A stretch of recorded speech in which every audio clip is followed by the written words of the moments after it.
பார்க்கில் ஒருத்தன் சிகரெட் பிடிச்சிருந்தான். டே 4 பேர் 10 பேர் வர இடத்துல சிகரெட் எதுக்கு முடியும்? சிகரெட் பிடிக்கிறது நீ அவ்வளோ கேவலமாக சொல்லாதேன்னா. என்னடா அதில் என்ன தூங்குதுன்னு. உட்கார், நீ புலவர் தானே, உட்கார், உனக்கு நான் சொல்கிறேன். ஒருத்தன் சிகரெட்டை பிடிச்சி புகையை கீழ் நோக்கி விட்டான்னா அவன் மனக்குழப்பத்தில் இருக்கிறான்னு அர்த்தம். அந்த புகையை மேலே விட்டான்னா சந்தோஷமாக இருக்கிறான்னு அர்த்தம்.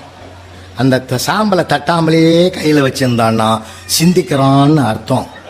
அதை ஒரு அழுத்திட்டு எழுந்தான்னா ஒரு முடிவுக்கு வந்துட்டான்னு அர்த்தம்.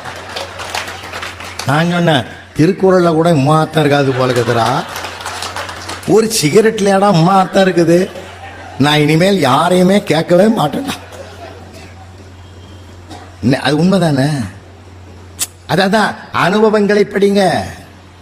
புஸ்தகத்தில் இருக்கிறது அது என்ன, அவன் புத்திக்கு வந்து பணத்தை சம்பாதி கொடுக்கும். பிறப்பெனப்படுவது யாதனை கேட்டேன் பிறந்து பார் என்று இறைவன் சொன்னான்.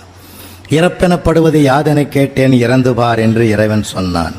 மனையாள் சுகம் யாதனை கேட்டேன் மணந்து பார் என்று இறைவன் சொன்னான். நட்பெனப்படுவது யாதனை கேட்டேன் பழகிப்பார் என்று இறைவன் சொன்னான். அனைத்தும் நான் அனுபவித்துத்தான் அறிய வேண்டுமென்றால் ஆண்டவனே நீ எதற்கு என்று கேட்டேன். ஆண்டவன் சற்று அருகே வந்து அந்த அனுபவம் என்பதே நான் தான் என்றான். அனுபவத்தை படிக்கணும், அனுபவத்தை சொல்லிக் கொடுக்கணும்.